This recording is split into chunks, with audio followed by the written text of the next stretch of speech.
Welcome in. Hi, Regina. Okay. Hi, Ali Malalo. How are you doing, hon? I'm great. Wanted to do a little free live answering questions about light language, whether it's pertaining to you and your own journey or just light language questions in general. I'm here to support you. Okay. Masali Carando. Oh, let me lower that. If you guys can share this out to a friend, to a family member that may need support or understanding about light language, that would be wonderful. Hi, Allison. So I'm ready when you guys are. I'm going to hit record here.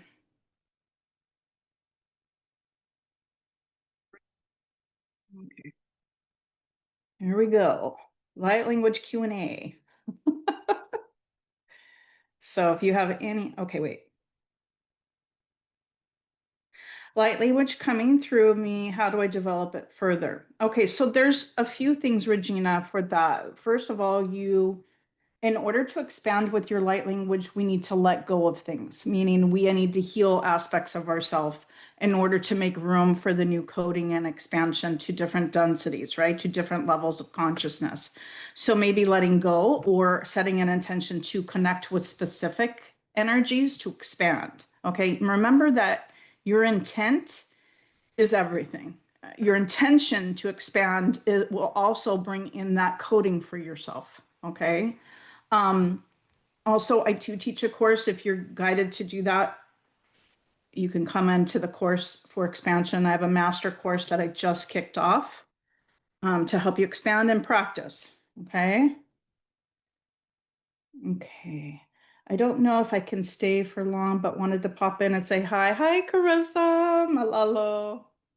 Okay, Allison, I wanted to know if you are still doing private activations or if I'm or moving to the group style. No, I'm doing private ones. In fact, I have a code today, good through July, and it's 55 off. Okay, go to mysticheartspace.com. It's right here. Okay. And select soul language dialect activation. You'll get $55 off your session. Okay.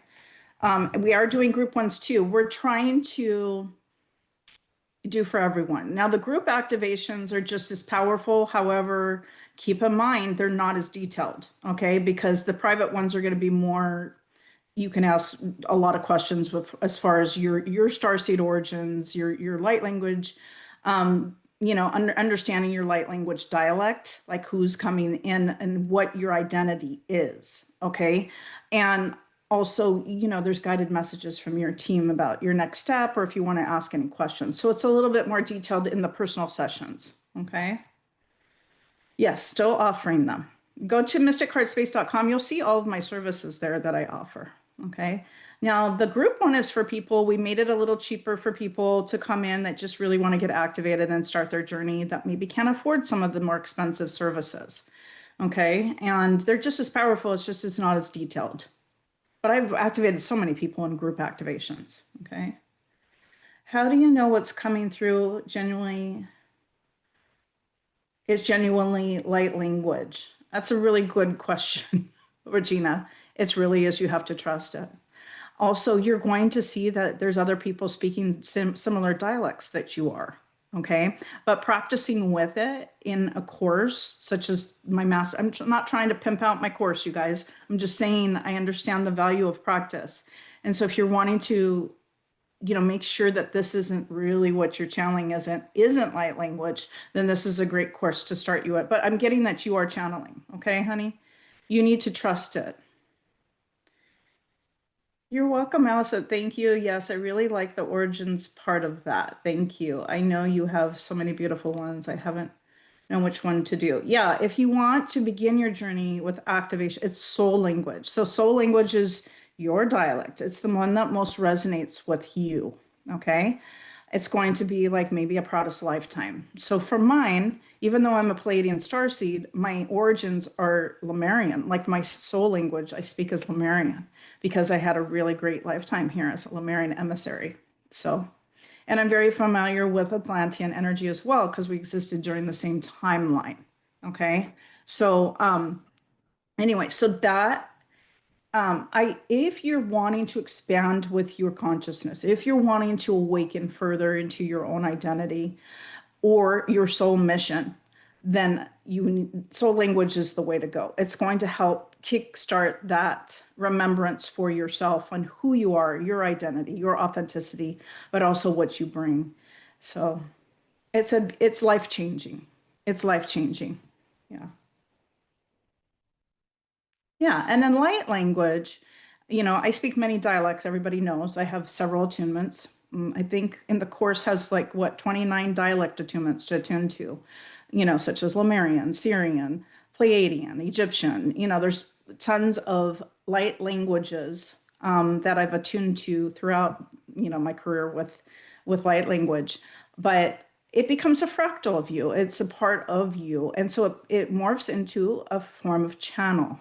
Okay, as a channeler. So I am a channeler of light language, but I am also a channeler in general. That's how I started my journey, was learning how to channel. So everyone can do it as well.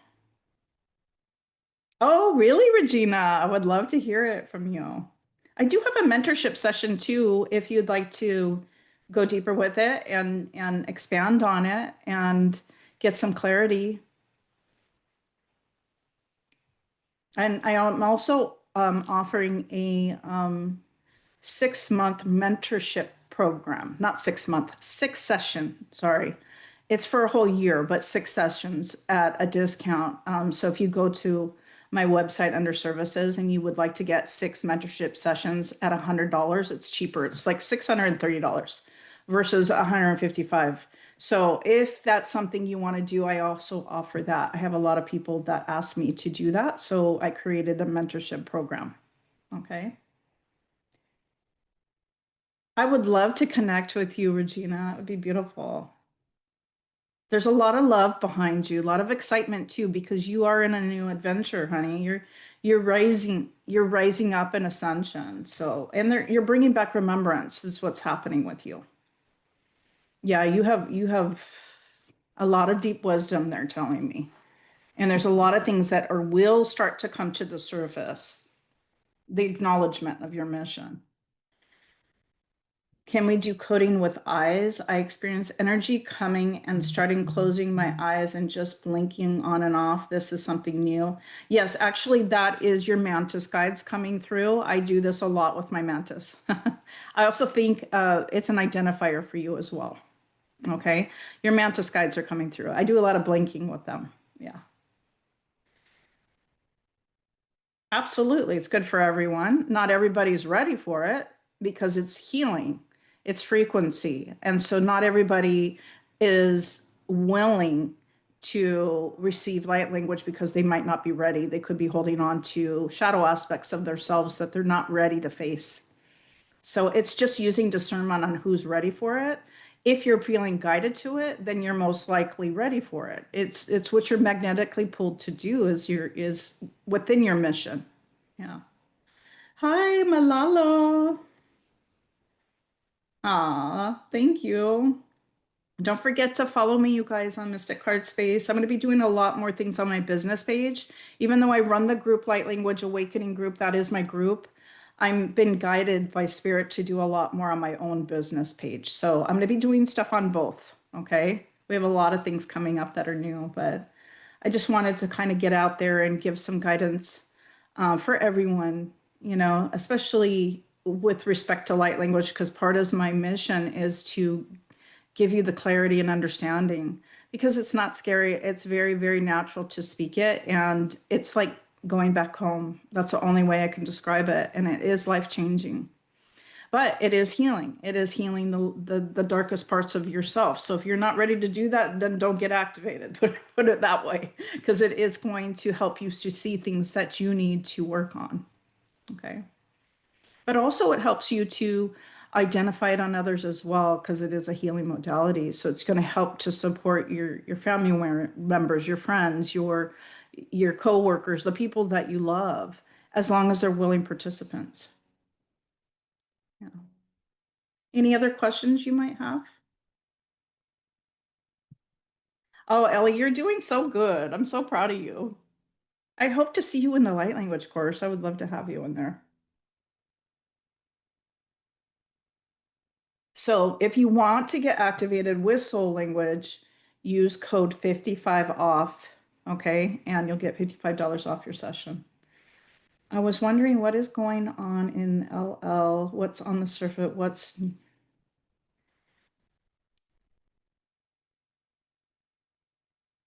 I think it depends on the person, but right now, a lot of people are, she wants to know, okay, I was wondering what is going on with light language, what's on the surface, what's new energies. So it depends on the person, but right now, we're receiving tons of what I call reverberance or energy from different areas of the cosmos, such as Polaris. Okay, I have a Valerian light language attunement that's coming up because we have a lot of energy coming from them.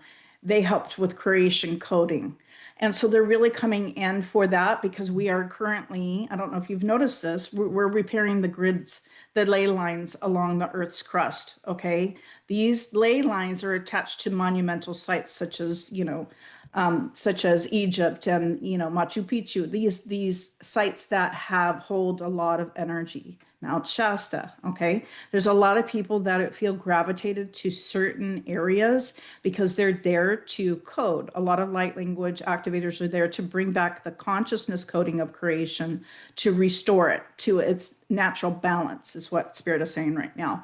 Because during the time of Atlantis, when they were messing with a lot of technology that they shouldn't have, it ruined the ley lines. And so a lot of us are repairing that. That's what our job is right now. So that's what's surfacing a lot for the light workers right now.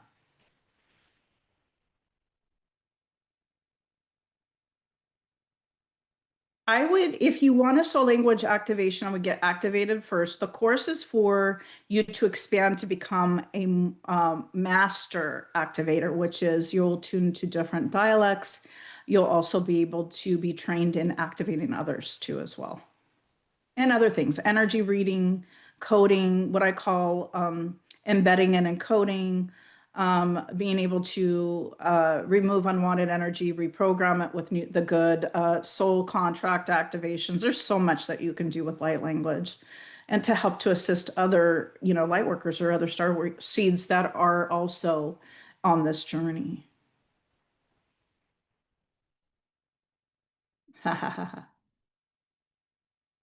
Okay, Ellie. Yeah, that'd be awesome. Oh, thank you, Donna. Yeah, Donna took the course. She's amazing. Now, Donna is unique. She's also a gritter, so she is also someone who's repairing not only the ley lines, but also helping with child trafficking and the coding there to help with bringing back restoration within that. There's a lot that is surfacing right now to be healed, and so we're all kind of doing our part right now. Any other questions? So if you want to take the course, it's a year in the practice group, but the course is designed for you to attune, but also understand all the different aspects of soul language and light language, the things that will come up within your journey. So it just helps you to better understand the journey. And it also helps you to gain that confidence and courage to move forward and create your own, courses, your own modalities, your own understanding of connecting with your clients that will come to you as well, which are just soul mission contracts, people that were contracted to support on a soul level. Okay. So, and now it is, I made it a 3-month payment to make it easier for people because I understand not everybody can come up with that kind of money. But I've put a lot of years into creating this course, like lots of time and energy. Okay. Yes, absolutely, Christine. This is what I suggest when writing light language. Okay, first of all, it's going to come in through the heart, right? Just like soul language does. But when you write, what I ask you to do is just write with your emotion. It's going to come out like scribbles. You know how some people, they're like, motion comes out, okay? But eventually, it's once you get the emotion out, it's going to start, you're going to start doing the coding like this one right here. I made this coding myself through channel, okay? That will formulate, eventually it will formulate, and you'll also expand in your hand and palm chakras, which is also an activation that I provide in the course. And this, when this comes online, you're going to be doing coding with your dominant hand, whether that's left or right, right? The other one is going to be intuitively mudras that help you connect in with the different meridians. Okay, so you see us doing hand coding and things like this. That's all channel. That's all from memory, but also guides. Everything has frequency. Okay, but the coding is what adheres to our energy to help bring forth whatever it is that we're wanting.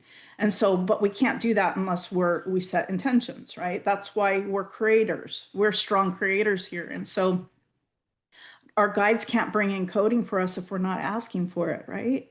So we need to start verbally asking for the things that we want so they can bring that creation coding in. Yeah.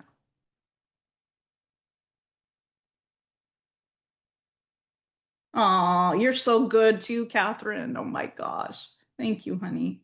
She said, I recommend the course. It's been eye-opening and I'm learning so much and gaining new skills. Also, I've met some wonderful people. Yeah, you'll meet your soul tribe. You'll meet the people that you were supposed to connect with. And then you're also going to meet people that teach you lessons and teach you discernment. It's all part of the journey, you know. Ooh, yes, yes, yes, yes. It's only going to elevate, Christine. Your mudras will elevate. Like I do a lot of different, like this one is when I'm grounding. That's when I'm trying to adhere the coding. And so I do this one a lot. But you'll see me when I'm coding. This is just connection. It's helping me to connect and ground in those codes too when I'm doing energy work on people. So but everybody can do it. You don't have to be special. It's just bringing back the remembrance on how to do it because we've done this before many times, many lifetimes, whether it was in this life, you know, whether it was here on earth or other off-world realities. Okay. But everybody's done it. And some people are bringing back that restoration in the memories through channel. Everybody has specific coding in their blueprint to help support this awakening.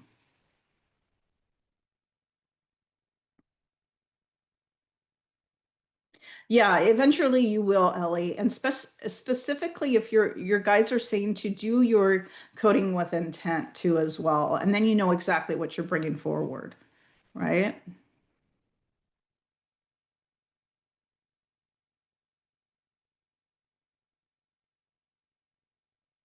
Yeah, the colors will come in too. Yeah, yeah. Oh, beautiful, Allison. So I don't know if you guys have experienced and if you're activated with light language, but when you get really heavy into the channel, especially in meditation, your body will ground yourself. So my feet will go like this. It will like dig in. That's my feet chakras connecting to the earth. And so you'll notice that you will do things just organically through channel, through intuition that will help you to align. Some people do this, like I do a lot of this. Also, energies might come in to facilitate as a channel. Remember, you're always present when you're channeling. Nothing's fully taking over you.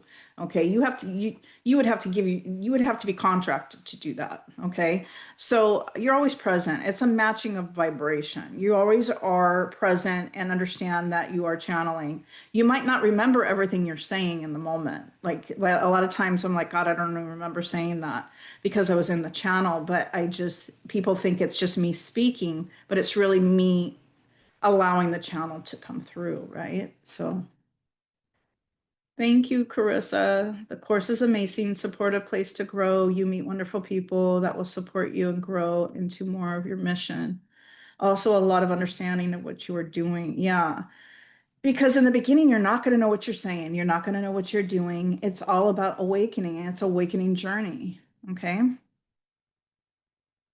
Yeah, recording yourself helps to watch yourself recording yourself. Go back, listen to yourself with the heart because it won't be translated from up here. This will not understand it because it comes from your soul's expression, it comes from your own identity. And so, literally, you have to teach the mind what light language is so it understands it. Or otherwise, it's going to go, you're crazy. You don't know what you're doing. Okay. Because this is programmable. This, if you think of this, this is like a computer that's programmable.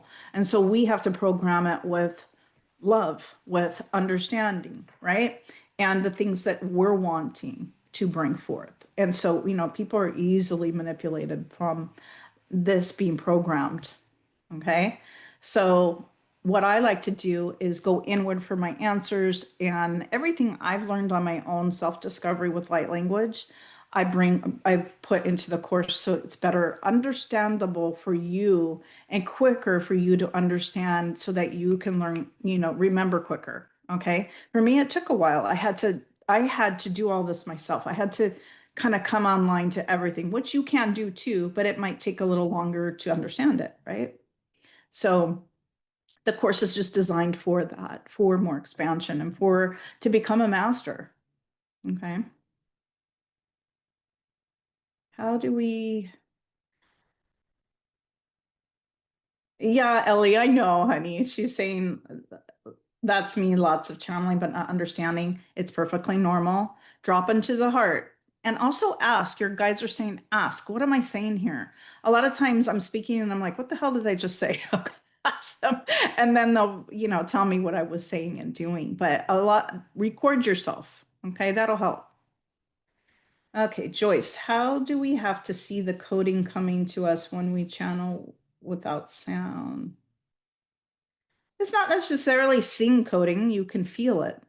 Okay, for me, sometimes I see it, but most of the time I feel it. It's almost like when I look up at the sun and the sun is very bright and you squint. Well, that is how codes come in for me. And then I know I need to grab them, but I do it intuitively.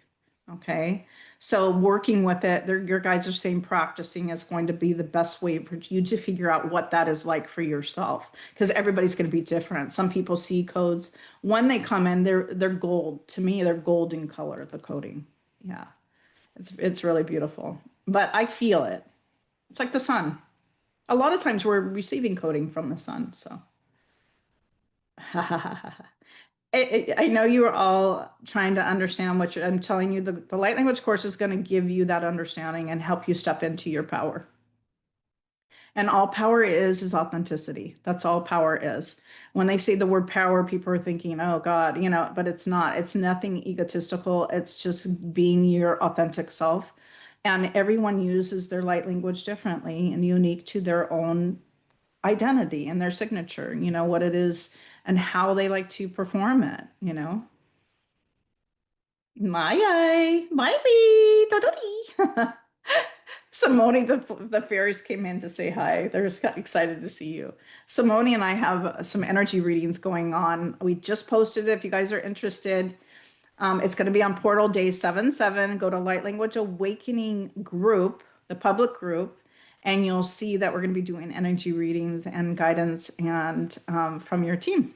So we're going to be reading your energy. And I think we're only going to take a few spots, so make sure you donate ahead of time.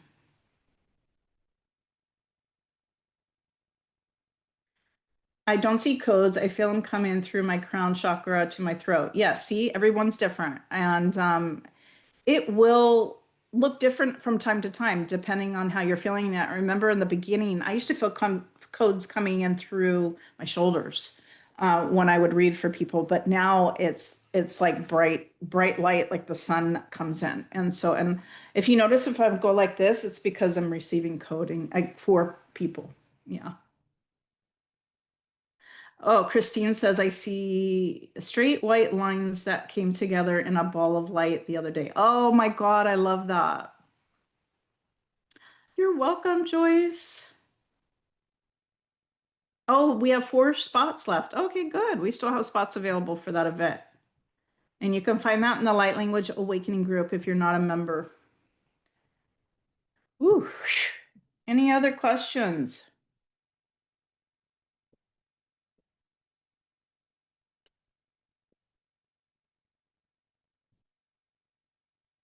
Remember, there are no dumb questions when it comes to light language. I realize a lot of people are confused as to why it's here, but it's just because we are elevating to higher levels of consciousness.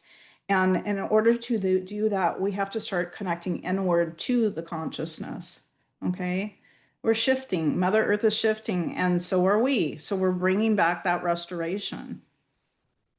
Ooh, I'm starting to get hot. Whew.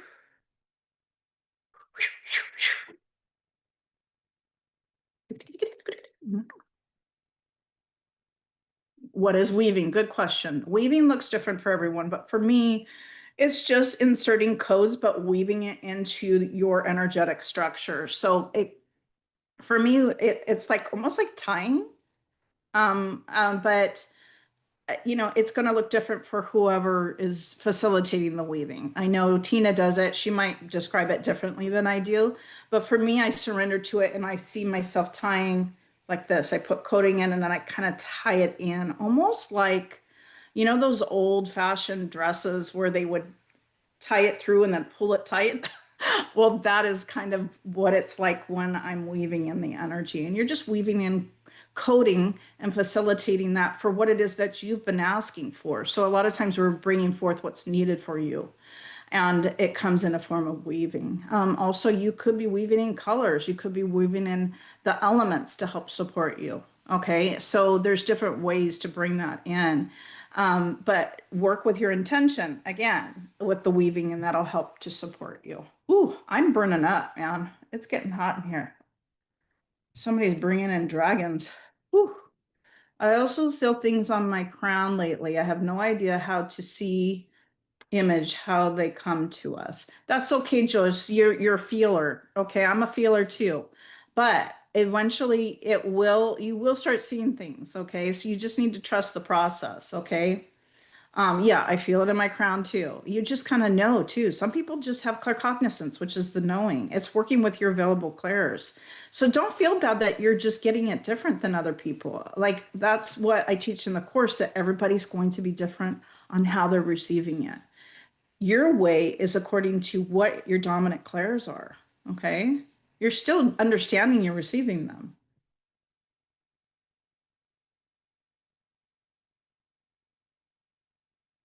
I do. Yes, I do experience loved ones coming through with light language. Yeah. Yeah, of course. Their lightning, meaning their identity will come through. Yes, I do. In fact, loved ones come through a lot, not just in practice, but also when I'm activating people. If somebody has a loved one that wants to step in, I'll feel that them come through and relay messages in that way. So in the course, we teach you how to better understand that connection and how to be that conduit. Yeah, absolutely.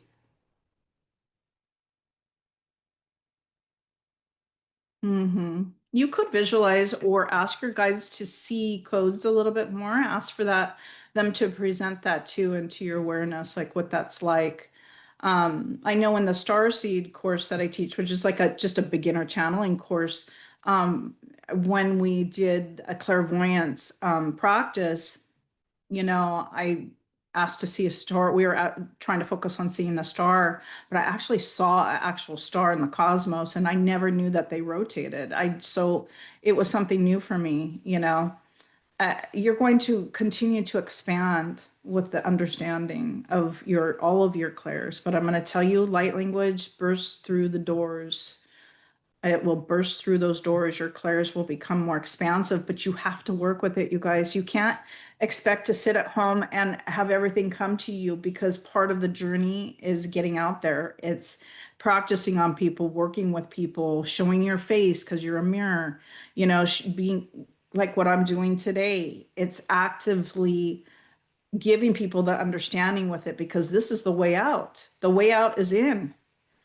And we have to start communicating better within ourselves.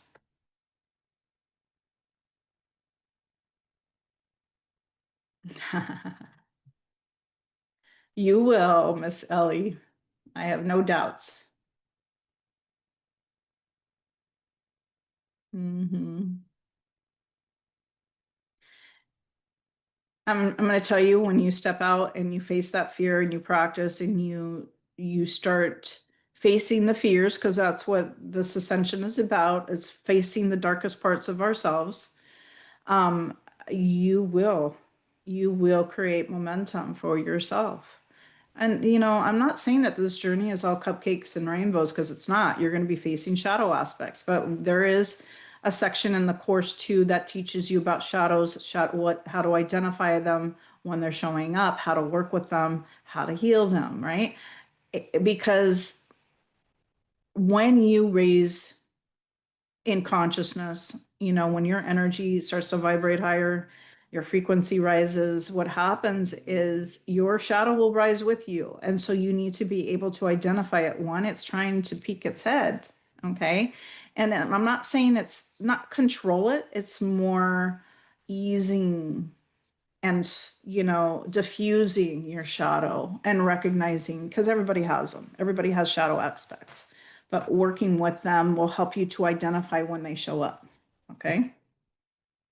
For instance, I have a ghetto Deb. I call her Ghetto Deb.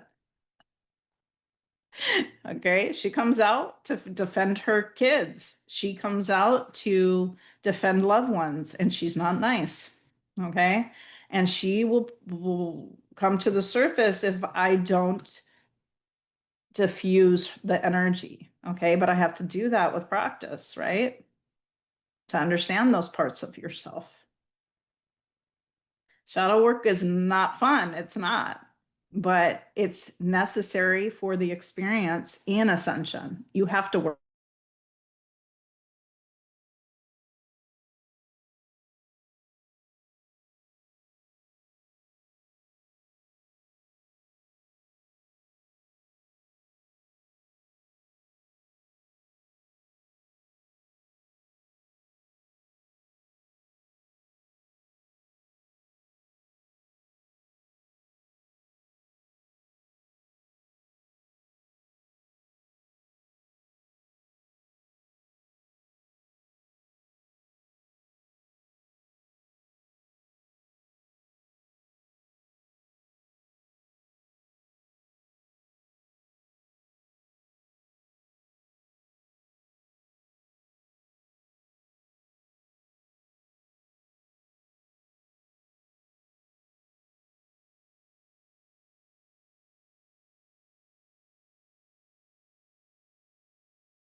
Sorry about that, guys.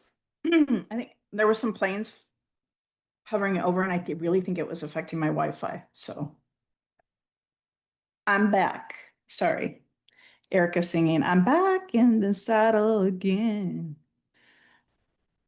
So when I talk about Eric, he's just one of my guides. Okay. Sorry about that, guys. Let's continue. Eric. Bring on the questions.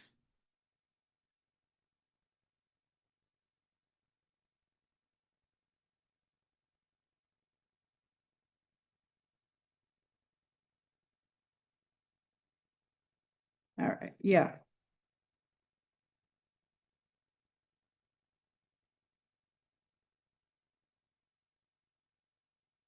Hi, hello, hello.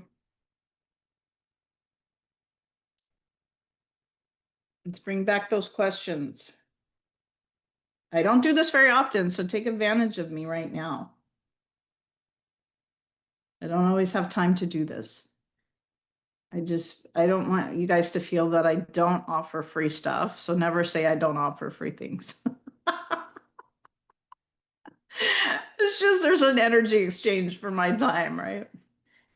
Is there a day that you feel only yourself and others don't bother? Is there days that you feel when I'm secluded? That's probably the only time they don't bother me. Is there days that you feel only yourself or others don't bother you? No, I'm an empath. I feel everybody, so. But I've learned how to do transmutation because that's something you have to learn to do when you're an activator and channeler. So no, only when I'm in private that I disconnect and I get into meditation and then I mute and connect just with my frequency. But transmutation should be done daily, sometimes a couple times a day. Yeah, in order to be able to function. But I've gotten to the point where I can't, and I'm sure a lot of you can relate to this, is going to the movie theater, going into markets and stores, it's like going into hell for me. And because I've elevated to such sensitivity, feeling spirit and feeling people, I have to come out and transmute. And it's not always that fun because people aren't smudging the stores, they're not clearing the space, and there's energy everywhere. So just keep in mind as you grow to become more sensitive and expand, the responsibility of a transmuter or an alchemizer, your alchemizing energy is going to be more important for you. You're going to realize that your energy is the most important part of you, and you will no longer make sacrifices going into places that are lower vibrational because you know it's going to take time to clear that. Okay. Okay. General, how to incorporate light language into your healing practice and why is it helpful? Um, well, incorporating it is going to be utilizing your light language with intent, but specifically to do it with whatever it is you want to bring forward. So if you want to bring in, say, clearing the meridians and chakra system for somebody, then you're going to incorporate light language for clearing, right? Light language is all frequency. And so your guides will come to help you to transmute, to remove, and to recode and align your energy. Yeah. We're alchemizers. We're removing unwanted energy and realigning your flow. It's up to you to do the part though, right? It's up to you to keep your energy standing in that way, right? Because we can clear your energy all you want, but if you're not practicing the tools to keep your vibration functioning at a high level, then it'll just go right back. So it's important to do the tools and steps to keep yourself aligned. And that's why it's so helpful because it keeps you aligned. It keeps you feeling good. So that's why it's helpful. Keeps you aligned with the life force.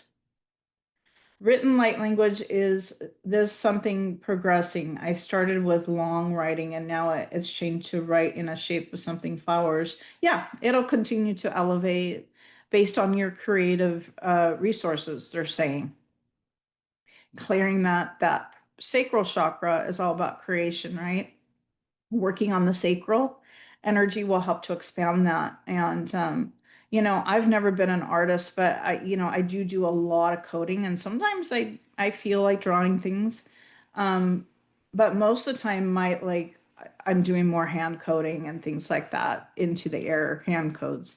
But part my mission is to activate people and get the masters on track. So I don't necessarily do have time to do drawings and things like that, which maybe I will later on, but right now I just don't have time.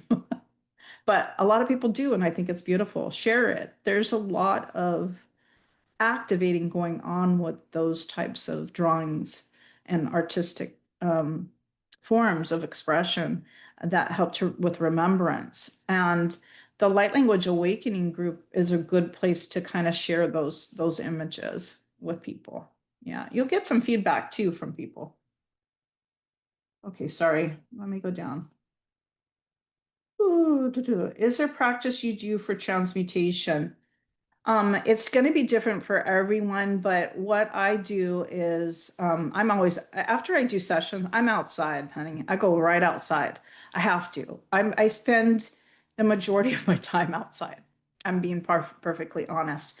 But going outside, setting intentions to transmute, it could be yawning, it could be burping, it could be coughing. Transmutation comes in different forms. It can be emotional release. A lot of times if you notice, I cry on a lot of lives. It's because I'm releasing that emotion for that individual, so that they can receive coding, because purging is a big part of receiving. So transmutation, the intention, they're saying, your guide said, set the intention, allow yourself to do what you naturally do. So yawning is a big one, but I do a lot of coughing, and I actually speak light language. My birds will come through. I do have bird guides to help to clear my energy. Sometimes the fae will come through. Sometimes my dragons come through. It's where it's located on the body, depending on the tone and frequency that's coming through, to transmute it. But I always just set the intention to clear my energy. And they know the drill. My guides know the drill. So I immediately walk out. And, I've already set intentions that whenever I'm taking on too much, that, I immediately go into transmutation. Okay. But it's going to look different for everyone. Okay. I had one girl hiccup. Her way was hiccuping. And sometimes I do hiccup to transmute. So just keep in mind that when you hiccup, it's usually a form of transmutation. I purge every time when my husband is returning from work. Yeah, because he picks up on things and they bring it home. It's pretty natural for everyone to kind of pick up on things. If you teach him the tools to do transmutation, he can do the work himself, but he's got to be a willing participant, right? Yeah. Also, your spouse and family members hard sometimes. I transmute for them. Yeah, exactly. Yeah. When Seth is coming down, you all know Seth Clark in the Light Language Awakening group. That's my son.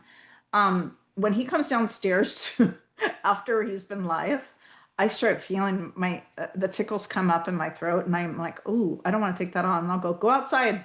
I don't want to take that on. I tell him. See what I'm saying? So, I I've taught him to be responsible for his own transmutation. Sometimes I assist him, sometimes he assists me, which is wonderful when you have family members that also speak it and understand the value of it. But not everybody has that. And so we've taken that role on to be a transmuter, and it's not always easy.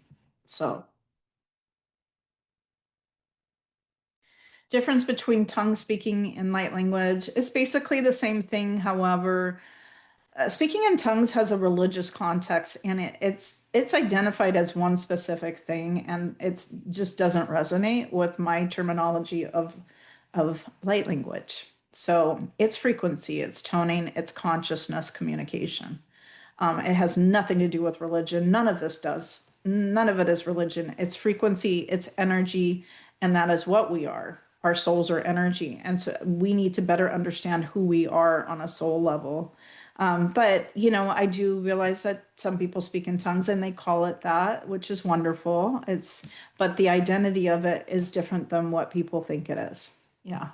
And some people think it's bad.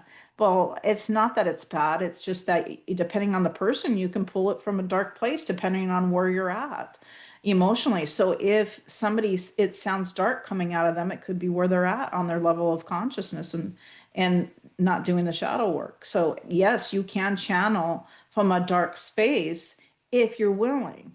I don't allow that. So my intentions are always to channel the energies that have the best intentions for humanity and that are in alignment with love. And I refuse to channel anything else. And so that is what I bring forward.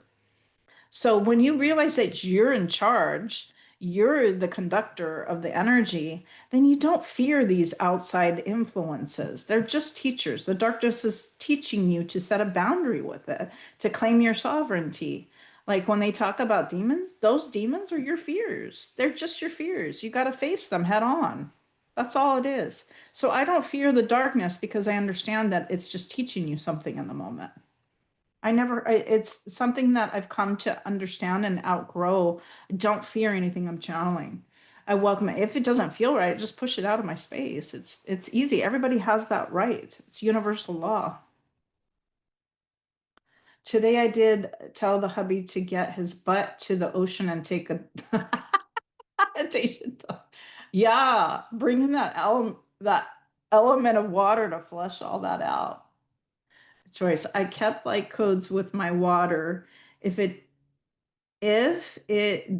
doesn't serve you, we will release it still. Sometimes I let light language or prayer sound vibration into the water also. Yeah, I call it coding. Coding, I code my essential oils. So if you ever purchase my essential oils, I have aura sprays and sprays that you can use to lift your vibration. Every single one of them is coded specifically for that person. And so if it's transmutation, I got to update my oils, guys. A lot of them are sold out, but um, I program them for everybody with light language. So whenever you spray it, it does what it's supposed to do. Okay. Your intent is super powerful. Light language comes from the soul's expression. So it's being infused with love.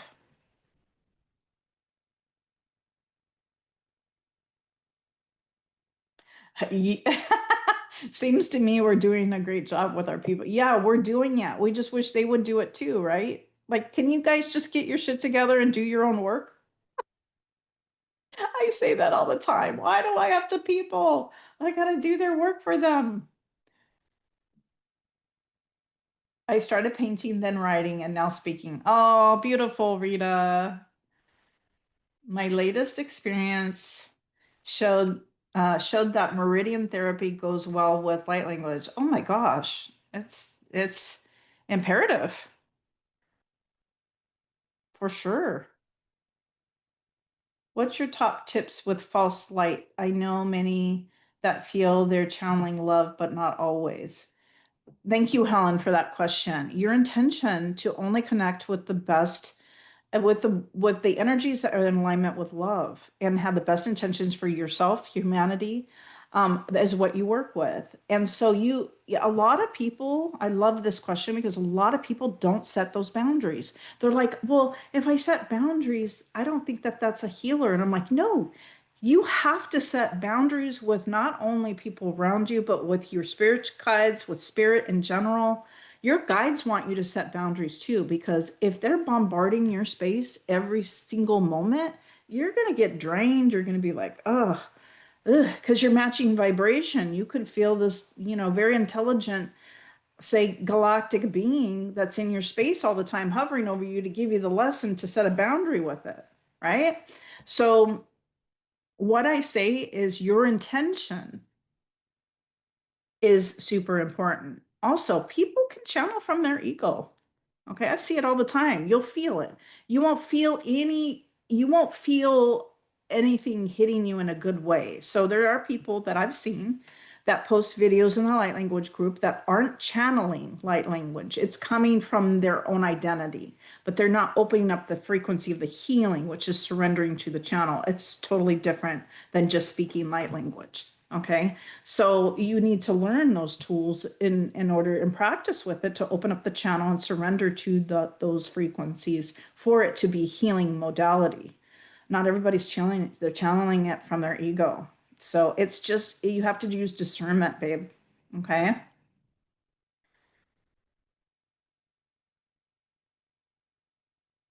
Um, Number one, discernment. That's the number one thing, right? If it doesn't feel right, bye bye. Another thing is when people like I'm not on board for the whole like reptilian, dark vibe. I just, why? I don't want to bring that in, okay, to what I'm creating. So I choose to see things with love. If it's not in alignment with love, then it's not where you're supposed to be, babe. So if you believe all these dark narratives, think about that. It's not in alignment with love. We need to start creating something we do want rather than the things that we don't want. Okay? If we visualize things in a negative way and think in a negative way, then we're going to continue to be in that lesson. But if we start seeing things changing, you see the reptilians, these particular ones, healing, then that is the experience that you'll have. Okay. Now, I have channeled, somebody was saying, I thought Dracos were bad. And I'm like, no, they're not bad. I channel all different forms of Draconis, which are different types of dragons. Not all dragons are bad. And we have to get out of that mindset and start going inward for the answers. Communicate with them yourselves to see if they're bad. Okay. Nothing can hurt you unless you allow it. It's a state of mind. Yes, discernment is hard, but it's a lesson and it's the journey. It's part of the journey. You have to learn discernment.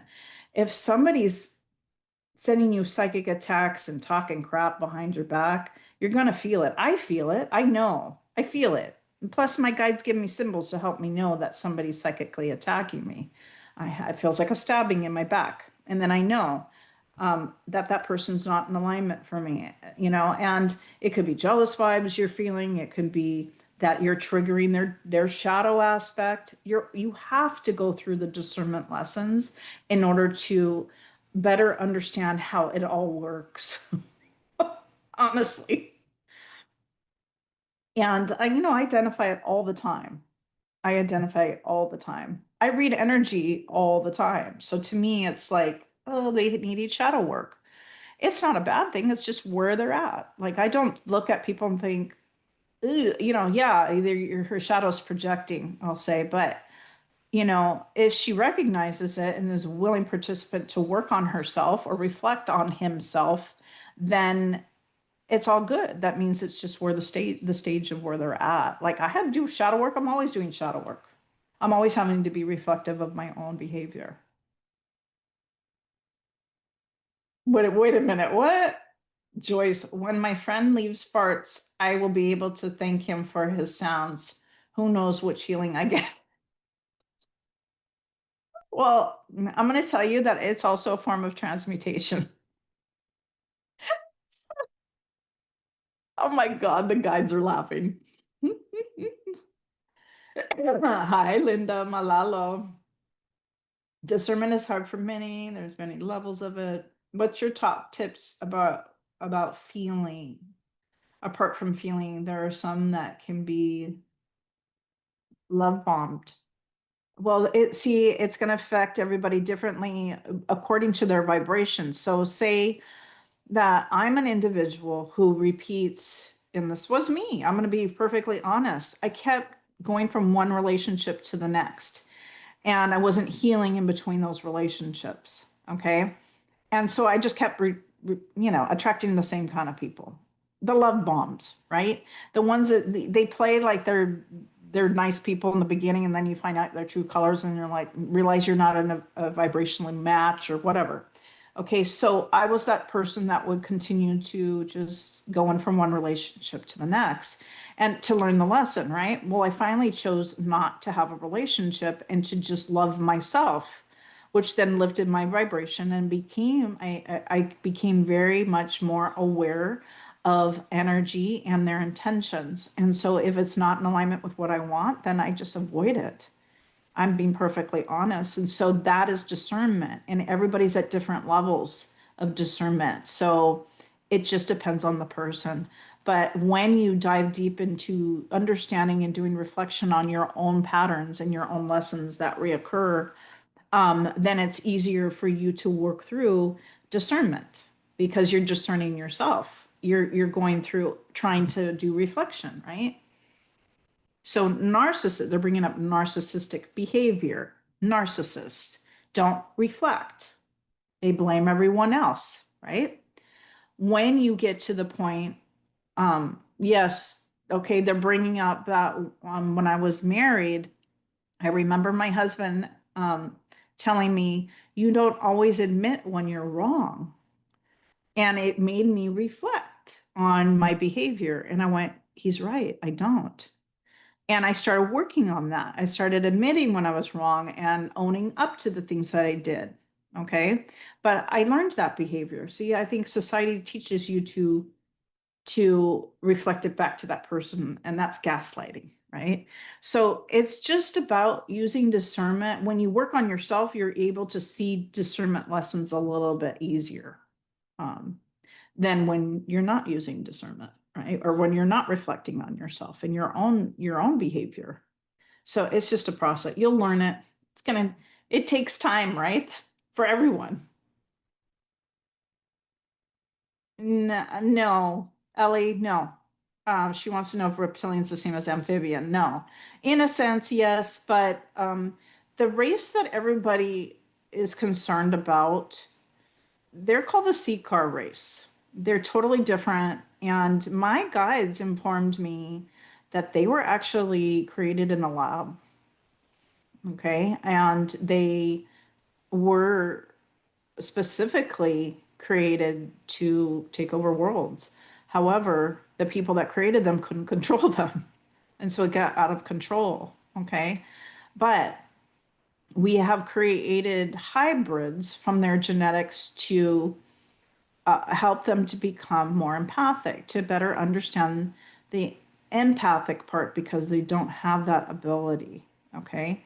And so there are other worldly beings that are more dedicated to balance within the cosmos that are helping with hybrids for them. There is a hybrid program trying to help them. Okay, so we have to stop viewing everything as just black and white. There is no such thing. If you want to believe in that, that's fine. You're going to create that reality for yourself. I just choose not to. So you have that ability to make those choices if you want to experience that experience with them. I have experienced them. They're quite, and I'm pushing them out of my space. I'm just talking about them, but I'm not allowing them in. Okay. But they're quite powerful and they're full of electricity. Their bodies are electric and they have the ability to use that electricity. So when I feel them, I feel electricity when I feel their energy.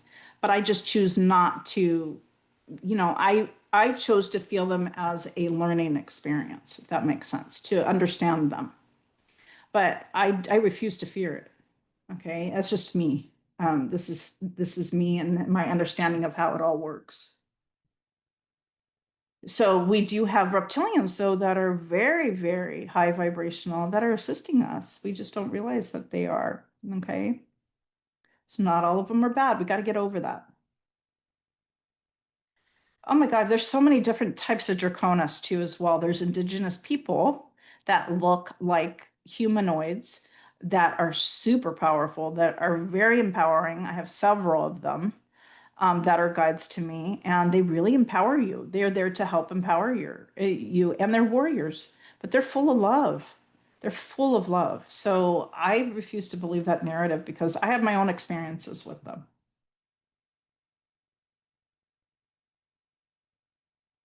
Oh, thanks, sweetie. Right now, I'm in two timelines, and strange things are something. I don't understand what you're saying, darling. I became very gassy when transmuting for myself. Yep. When they slip out, I just say, "Oh, I'm transmuting. Sorry." Hello, great to see you live. Just woke up. It's 4:36 a.m. here. We'll be watching recording. This is interesting. Oh, thank you, Simone. Welcome, everyone. I appreciate all of you.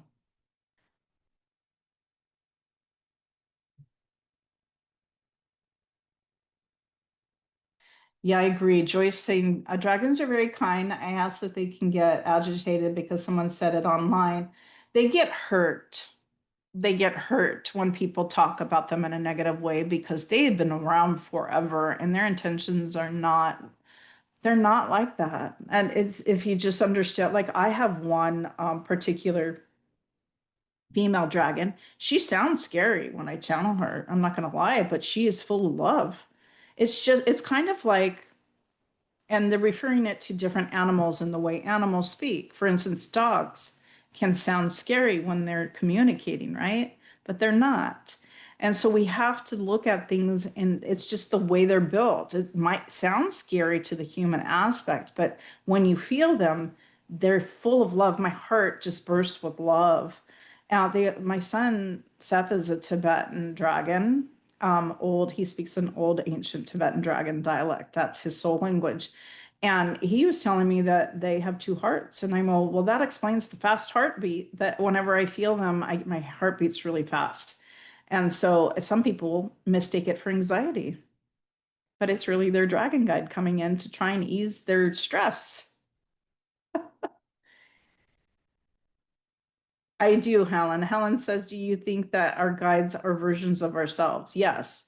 Everything is us. Remember, we're all one. So we're all fractals of each other in a sense. We're all part of one another. We're just experiencing separation right now, what we choose to experience. But in reality, we're all fractals of one another. I know when I heard that I was my own guide, that was crazy. Yeah. But yes, I do believe that.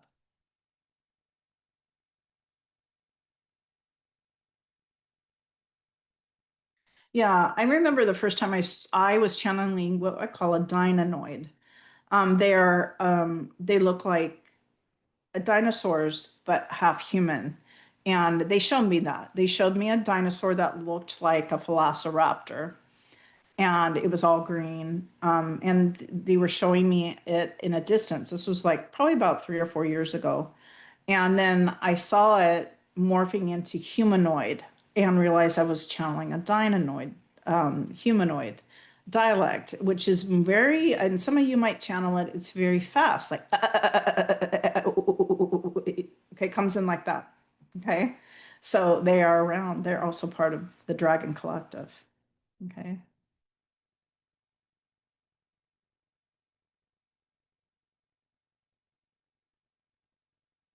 Yeah, of course, Simone, you can channel them. Yes, absolutely. Anybody can connect with any of your guides. It's matching vibration.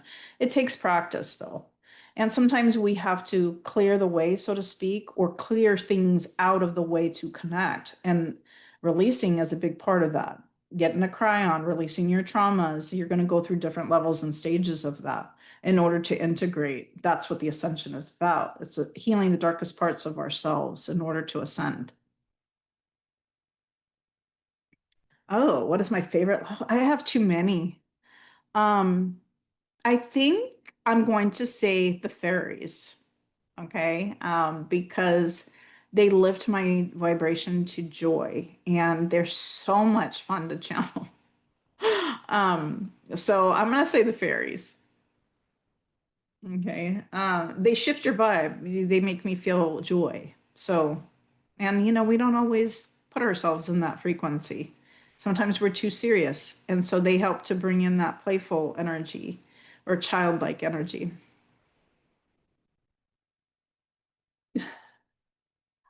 They love that. But yeah, definitely the Fae. But I love channeling. It depends on what it is.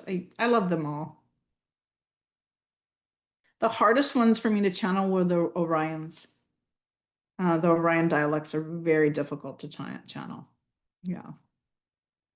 They're very guttural, kind of. Some of them are hydrogen breathers, so the way they come through is just hard. Sometimes I have to take deep breaths a lot when I'm channeling them. Yeah,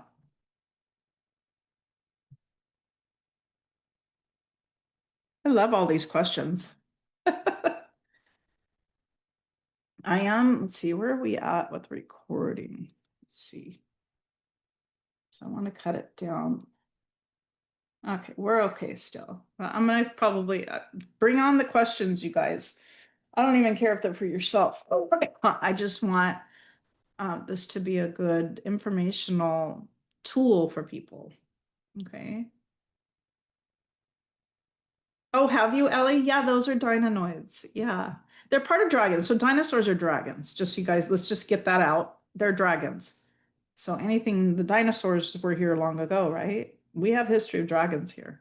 They hold a lot of energy and they are here.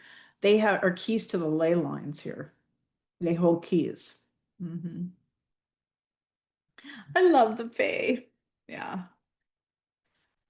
They welcome, they love Seth to death. Like they'll start channeling through me when he comes down the stairs. They're so happy when he comes down the stairs. What's your top tips for connecting in a way it's not too taxing on the body? Uh, Connecting in it depends on what you want to connect in with, honey. Um, but meditation is the answer to that question, and everybody does it differently. Um, Being in your own space is a good space. Make sure you're cleansing your space. Always sage, clean your space consistently. And that's you can put crystals to raise your vibration, raise your connection. Like my backyard is my safe haven. I speak light language to my plants. They're growing huge because I'm always raising the vibration. And so, but connecting with yourself daily, meditation is not going to be as taxing as if you were to do work on somebody else or tune into somebody else. And also connecting in with meditation in nature. Nature's key. Yeah. And really set some intentions to let go of what's not yours. Yes, the fairies are same as fae. Yes. There's different types of fairies too. There's pixies, there's fairies, there's fairy birds, there's fairy dragons, um, fairy mantis beings. I've seen all different sorts of looking fae, different ones. Yeah. The fairy dragons look like those old toys that were very fuzzy and had eyes on them. Um, they kind of look like that. I've seen messenger dragons, which kind of curl up like roly polies, and then they come out of they hide in little crevices. And I call them messengers because they gather information in little crevices, the holes of areas, and then they give those messages.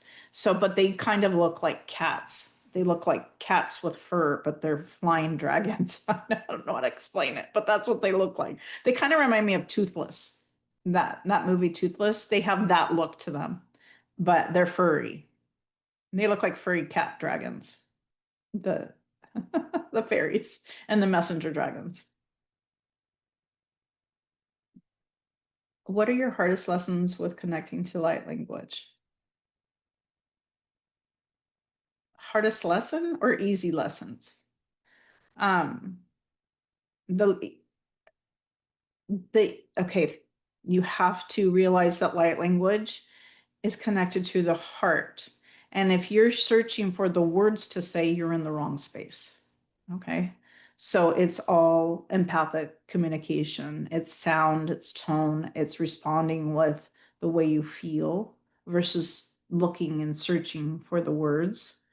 Um, and a lot of times when I'm activating people, the hardest part is to get them out of the head. And so I just have tools and a way to help guide them into the heart space. And then also you got to bring forth coding when you're activating people.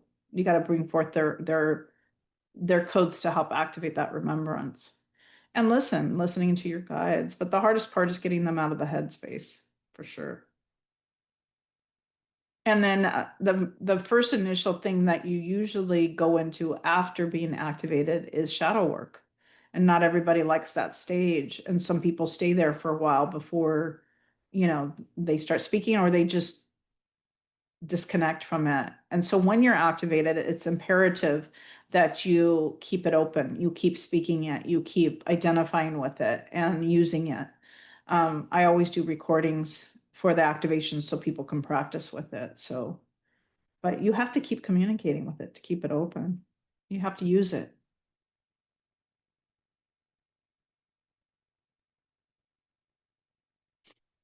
Yes, I know, Lorraine, but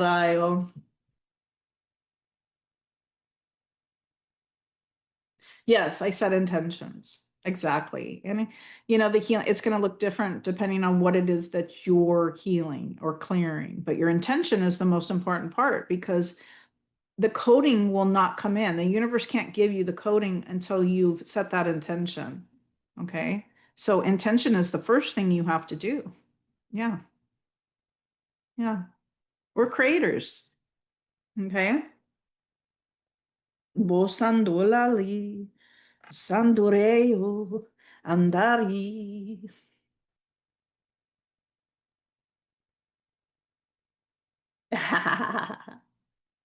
They're feisty but fun to channel. You'll know. They go, they do that, the fairy dragons. They do kind of do a kind of vibe.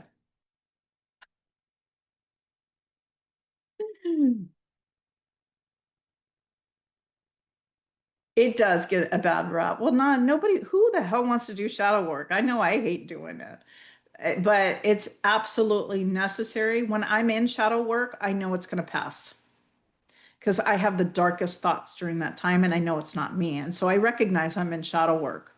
And, again, when you raise and expand to higher levels of consciousness, your shadow rises with you and it becomes stronger.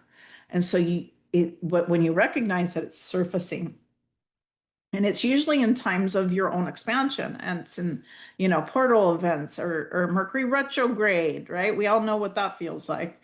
And so that is a time to do the reflection and to work on ourselves.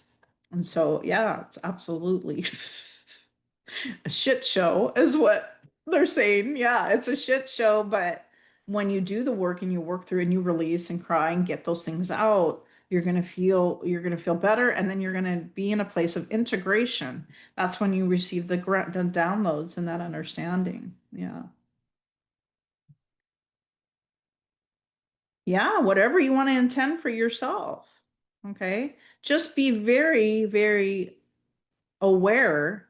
If you're setting many intentions, for instance, I want to see, I want to hear, I want to, whatever it is that you're intending, remember all that coding is going to come in, and they're like, it's going to push on you and create havoc until you release something out of the way. So just know to be very gentle with what it is you're intending, because that coding's got to come in and you got to let go of something in order to receive it. Okay. That's the process. Hi, Sati. Masalalo. That's my son, you guys. Oh gosh. Also have shadow work sessions, you guys, if you want to understand that. But it's all in the course, the understanding of shadows. The new course is very informative. But you are able to shift faster when you recognize your own emotions. Oh, for sure. Yeah.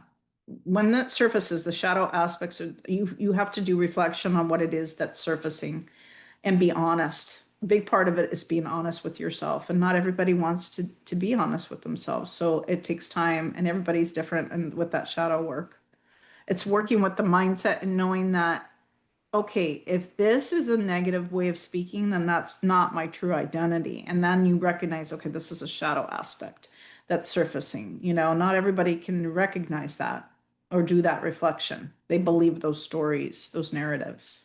Mhm.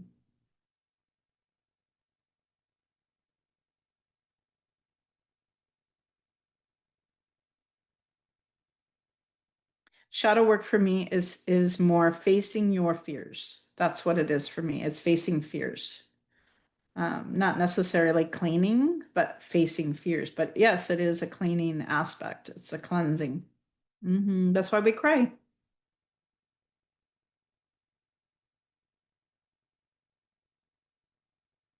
Do I have one? No. I just sit with myself. I don't have a shadow work container. It's just with myself. I just sit in my own space and do the work. Yeah. And it just it comes in phases, in cycles for me. Full moon is an invitation to release, right? That's when it starts pushing on me right around the full moon, right before the full moon, usually a couple days. But I try and release in between so that it's not so heavy. I'm just letting you guys know. But there are moments where I'm not taking time out, so it's really, really necessary for you to take the time out to do the work and to take time out to see how you're doing. Do your energy check-ins. That's so important. Yeah, it's very positive. It's cleansing. It might not feel like it's positive, but it's working for you, not against you in those moments. I love that, Seth.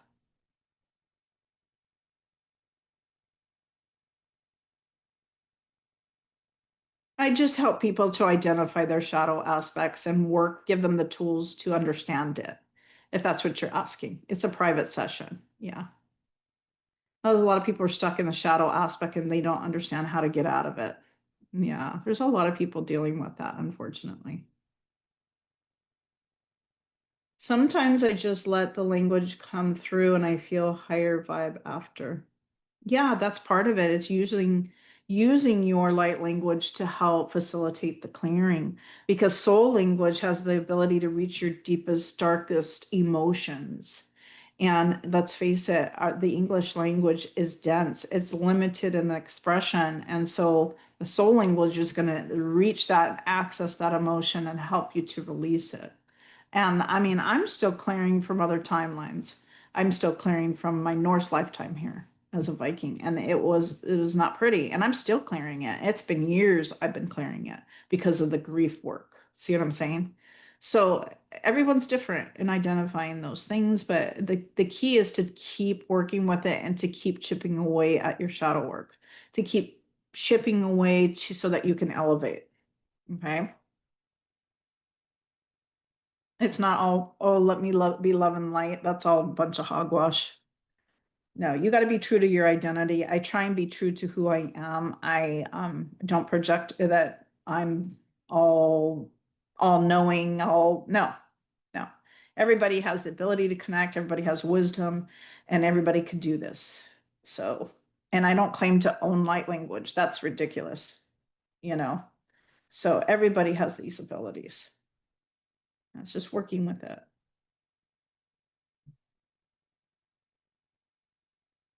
Where am I at on the time? Because I'm going to be uploading this to my YouTube. A lot of my videos are over 2 hours long, and I'm like, ugh, I hate editing, you guys. I'm not an editor, so I'm probably just going to be posting video after video on there.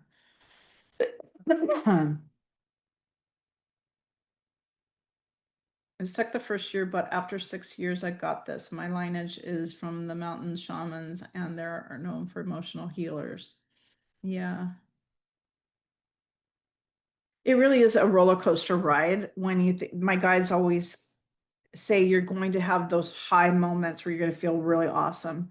And then when you're ready for the next stage, you're going to do another deep dive into shadow work. And then you're going to come out of it slowly and start to feel like yourself again. But you're actually going to be raised in vibration, clearer, more expansive. And you're going to feel a little bit smarter, to be honest with you, because you're letting go of those old aspects of yourself. You're rebirthing anew, right? In order to rebirth and become transformative, you have to realize that that is how you do it. It's shadow work. Okay. I'm telling you, that's the magic. It's the magic message here today. Okay. Shadow work.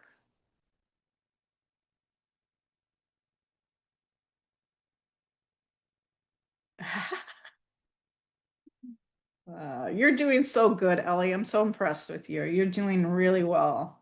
I just love you to pieces.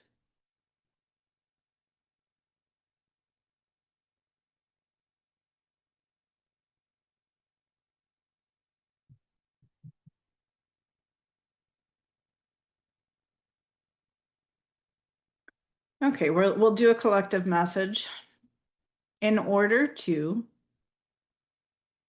raise an ascension and to become one with self, there is a willingness that needs to happen from your participation. So going inward is going to be the first step.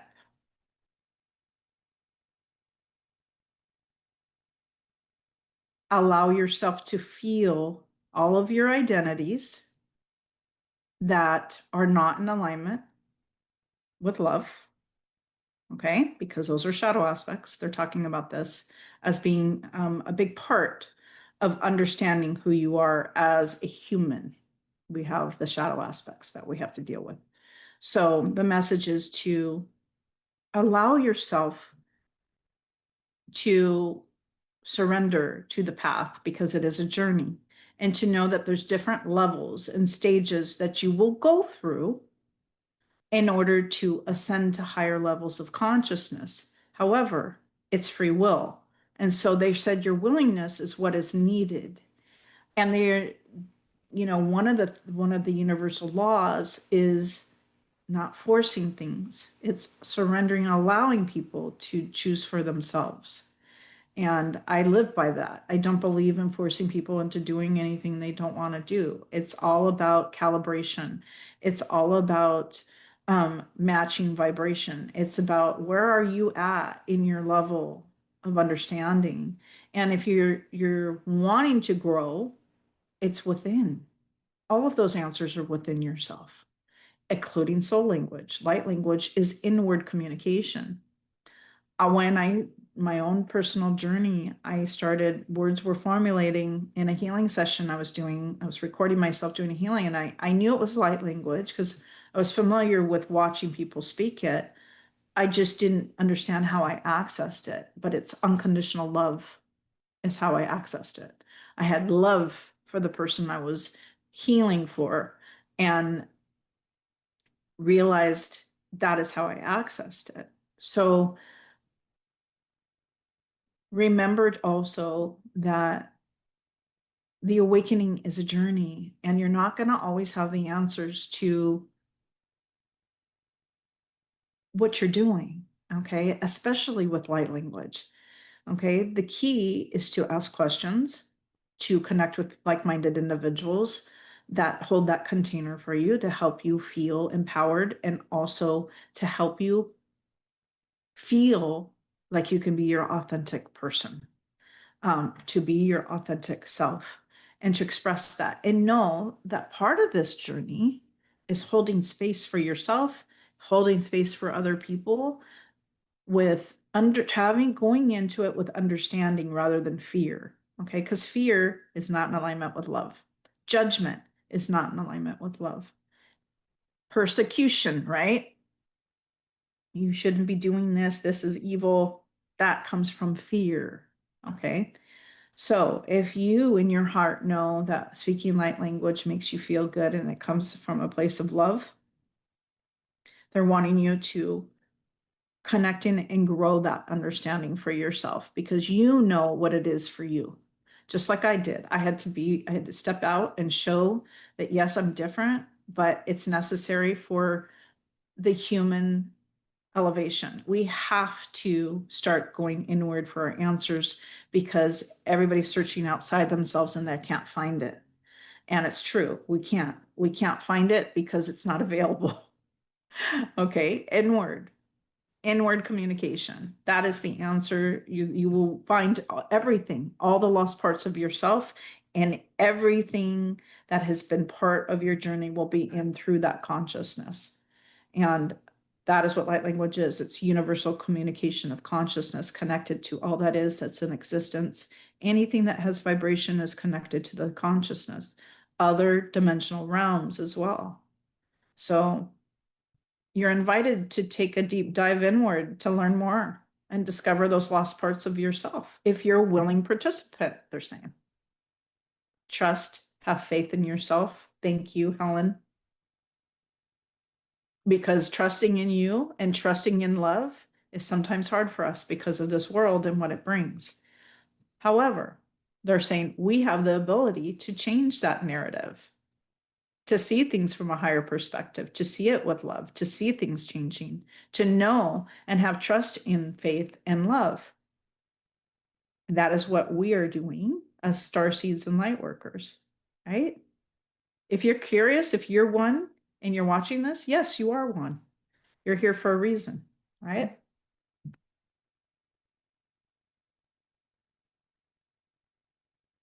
Yep, exactly, Ellie. She says, I use light language with Reiki to help heal myself.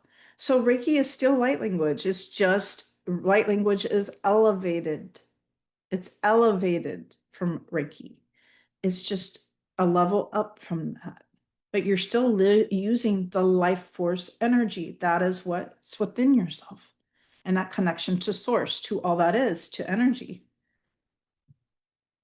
I'm getting emotional now because they want you to remember you are love itself. You're welcome. Thank you for trusting in me, everyone. Hope everyone has a fantastic day. Remember to be kind to yourselves, okay? Because the journey to self-discovery can be quite challenging.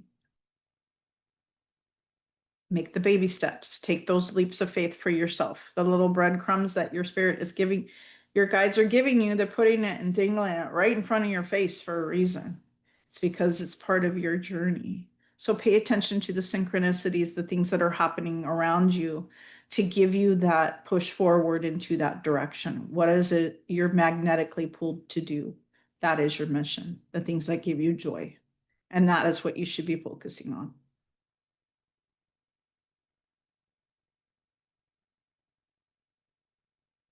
Absolutely, Simone. So she says, in using light language to heal, can you send it without the receiver hearing it? Absolutely. I speak light language all the time. I open up the connection all the time. You don't ask permission with light language because it's not, if it's not contracted, it won't be received. You will feel a wall go in front of you. I tried to get in the energy, for instance, of some hierarchy political figures to do clearing, and my guides put a wall up, like a black wall, and said it wasn't contracted. So just know that it's like praying for someone. Okay, you do not have to ask for permission if it's not contracted on a soul level. You won't even be able to do it. Your guides will, it won't even formulate. Okay, if it's not contracted, just keep that in mind, because there is a narrative going around. You have to ask permission, right? No, on a soul, on with light language, it's all contracted on a soul level. So if it's not contracted, you'll know. You won't feel, you won't be able to. Okay, just so you know. Okay, I want to make sure people understand that, because light language is all intuitive. There are no rules. There are no rules. It's facilitation. You're the conductor of energy, and how you use it, right? Be responsible. Be responsible with how you're using it. Use it with intention, with love. Okay. But yeah, I've done it before. I'm just giving you a little tip. If it's not contracted, they won't receive it. Okay. But you absolutely can. I also show up to people that I know that are having surgery. I set intentions that I'll be there. My spirit will be there doing healing. I have had people say that they've saw me. So what I'm trying to say here is create what it is that you want and what you believe. And yes, you have that power to, they're saying, move mountains. Okay. Establish that communication within, inward communication. Those are your answers. Yep. Thanks, everyone. Great questions. I love you. I'm going to try and do some things on my business page a little bit more often. So look for the new events that I'll be posting. I love you guys. You got this. Everyone's got this. We're all doing our part. Okay. Masalalo, which means in Lemurian, it just means much love to you, or much love to you all. Okay. Malala.